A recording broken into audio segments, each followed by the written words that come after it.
See, I know what it's like to go through the motions, and I know what it's like, man, to have the pressure of acting and talking and looking a certain type of way and fitting in with certain groups and crowds and cliques of people, and the pressure from the community and the pressure from the people around us, the pressure from those peers wanting us to maintain these images. And man, if we were 100% real, raw, truthful, and honest, even though we don't like to admit it, man, we care so much about what people think about us.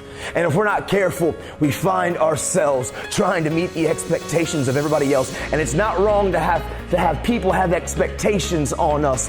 But at the end of the day, man, if you're only focusing on what you're supposed to be and what you're supposed to become, it's going to have all this anxiety attached to it because we fall short. And I had to learn the hard way, man. We are all beautifully broken somehow, some way. We've all got stuff, man. And it's not about you being perfect. And it's not about your performance all the time. It's about daily progress, because nobody can judge you if you're applying yourself with your effort. You only know you. And you can sell yourself short this year if you want to. And you can cut the corners if you want to. And you can do just enough to get by if you want to. But I promise y'all, man, as you guys grow up and as you continue to mature and as you look back in the rearview mirror of your life, if you don't take control and understand that this is your moment, and if you don't take control of this, man, regrets, thoughts of, man, I wish I should have and I could have, and only what if, they will come alive. But man, you're at a place and a space in all of your lives right now that you control your destiny and nobody can take it from you.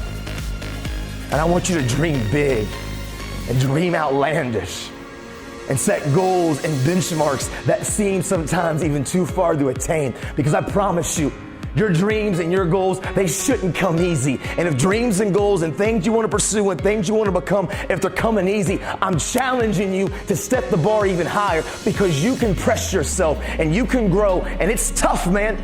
Grow and change and becoming the better you, it's not comfortable. Nobody likes to be uncomfortable, but change takes change.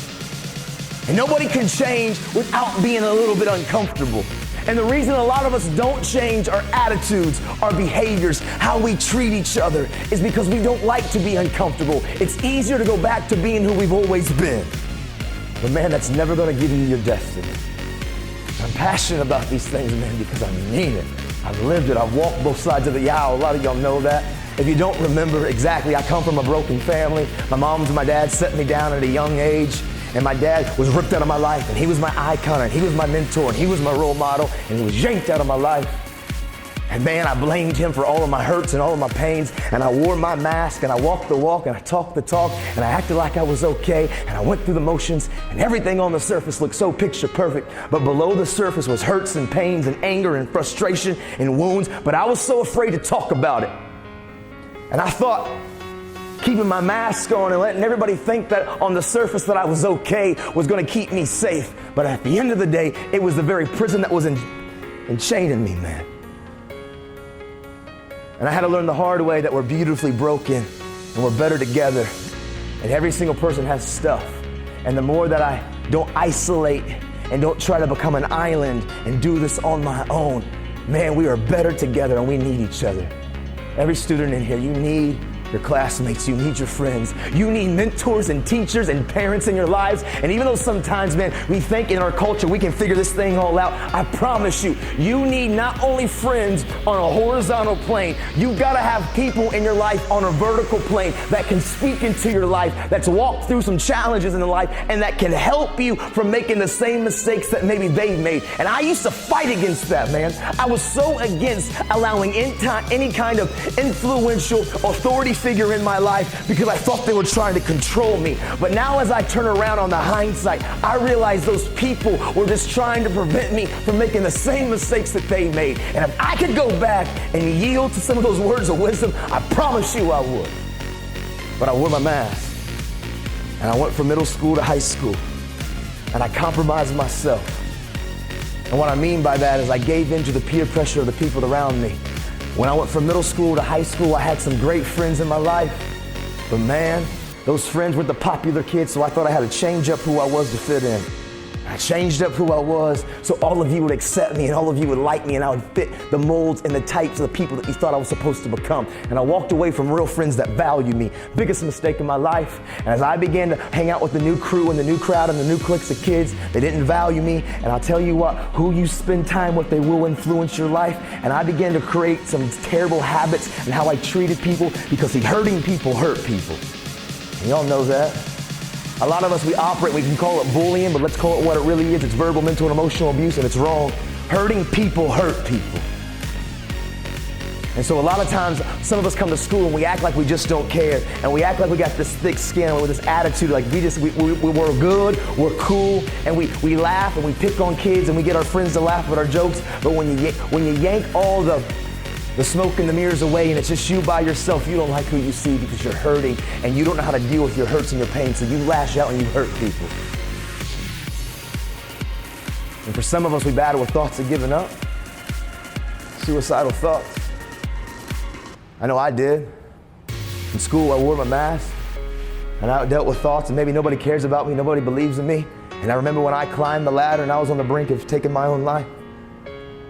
And for some of us, we turn to self-harm because we wear the mask and we don't know how to deal with our hurts and our pains and our emotions, and we see others doing it, so we turn to self-harm.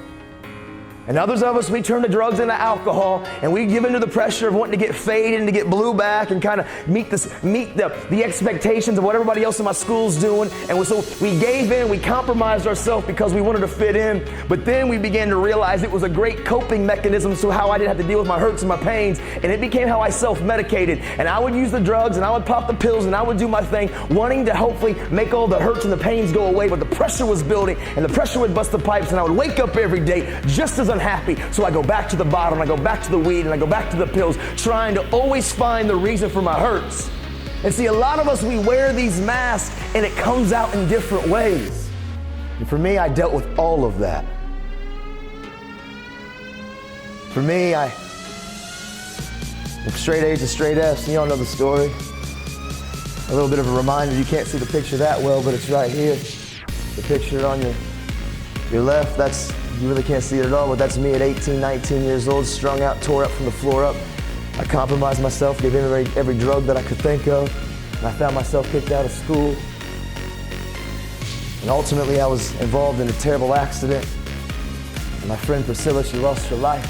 You know the story, I've been here enough. And I found myself at 23 years old, back against the wall, and not only had my choices and now affected me, and not only had my choices up to this point of being so afraid to use my tools of communicating and talking and reaching up and reaching out and crying out for help and understanding that we're better together and no one's an island, we need each other.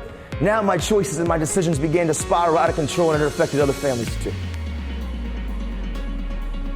And so for all of you that remember this first couple year talks, we went through all of that last year. And I want to state this as we get going today for this next layer, this next level, this thing that I call the 5 that's changed my life. If you're in this room and you're battling with thoughts of giving up, and if you're in this room and behind the mask there's thoughts of maybe nobody cares about me, nobody values me, nobody sees me, I don't see a way out. I don't know how to sugarcoat it, but I just say it. Don't you dare believe the lie. Don't you believe that dying will solve anything.